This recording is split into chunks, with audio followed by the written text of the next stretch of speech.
Story to Bhagavad Gita ఛానల్కు స్వాగతం. ఈరోజు మనం భగవద్గీతలోని 4వ చాప్టర్ నేము ఒక కథ రూపంలో తెలుసుకుందాం. ఒక చిన్న గ్రామంలో సీత అనే పాప ఉండేది. ఆ పాపకి ఎప్పుడూ ఒక సందేహం ఉండేది, అంటే డౌట్ ఉండేది.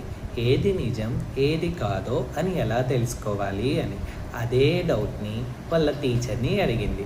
వాళ్ళ టీచర్ ఆ పాపని ఒక మిర్రర్ దగ్గరికి తీసుకెళ్లారు, అంటే అద్దం దగ్గరికి తీసుకెళ్లాడు. అప్పుడు ఆ పాప ఇమేజ్ అనేది ఆ అద్దంలో కనిపిస్తూ ఉంది అన్నమాట. అప్పుడు ఆ గురువు గారు, ఆ టీచర్ ఆ పిల్లల్ని అడిగాడు, తనకెళ్ళి చూపిస్తూ, ఇప్పుడు నువ్వు నిజమా లేక అద్దంలోదా అని. అప్పుడు ఆ పాప చెప్పిన సమాధానం ఏమిటి అంటే, అది మిర్రర్ ఇమేజ్ కదా, నేనే నిజము అని.